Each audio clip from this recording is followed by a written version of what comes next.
In 1956, the U.S. Air Force was developing and possibly had already built America's very own supersonic flying saucers, according to the bizarre documents in this video. This was declassified by the Air Force Declassification Office in June of 2001, and the National Declassification Center not too long ago approved their release to the general public.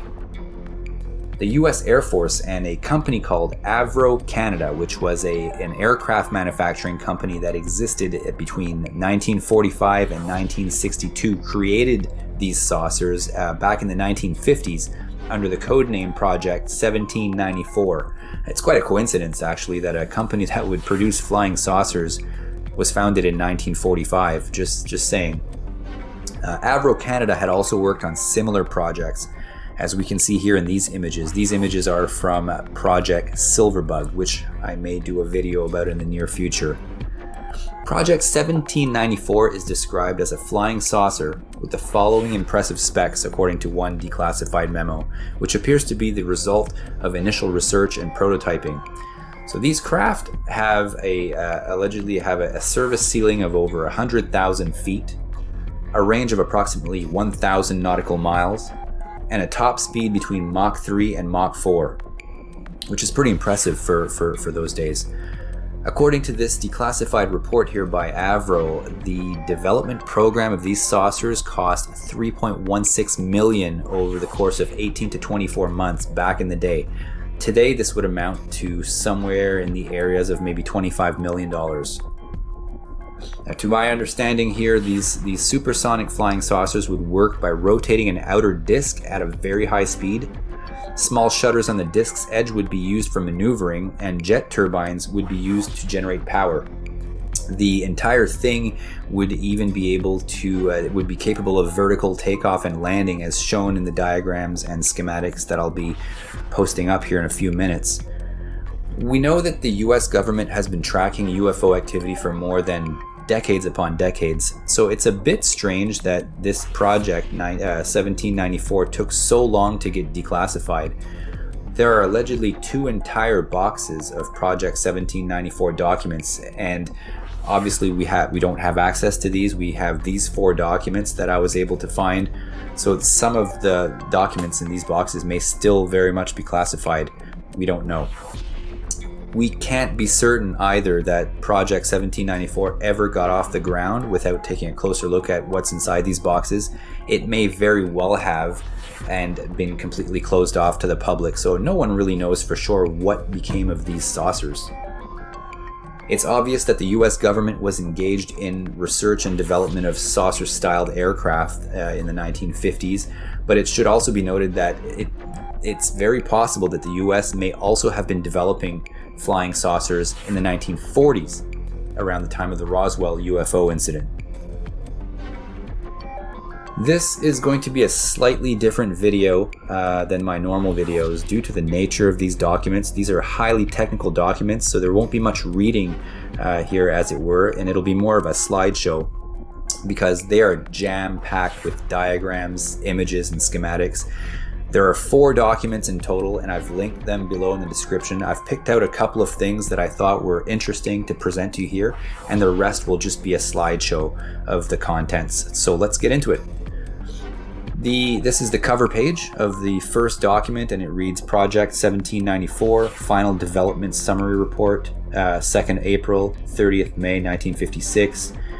And it references the United States Air Force and Avro Aircraft Limited. I'll just read through the introduction here, which kind of gives us the gist of what we're going to be looking at.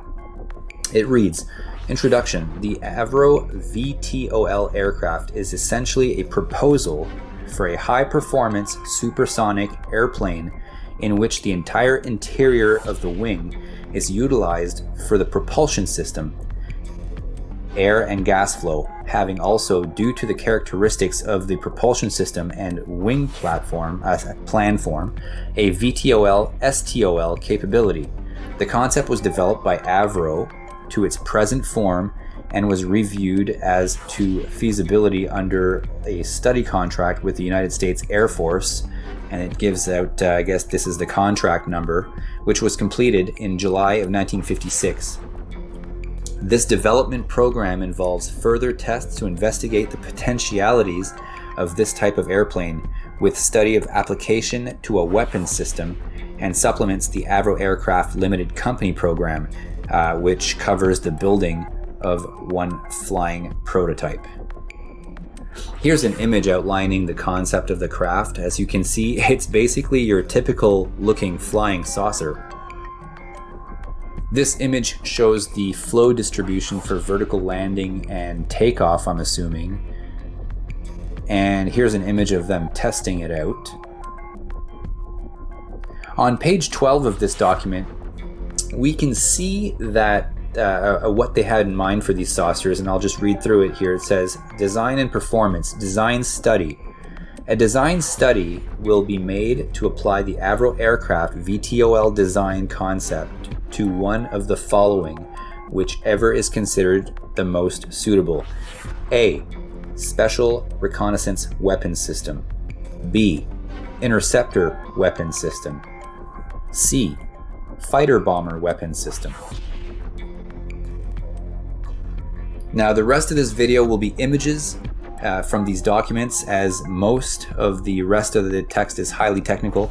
Again, links are below for all you nerds out there. Go at it. Definitely good reading material. Enjoy the rest of this presentation.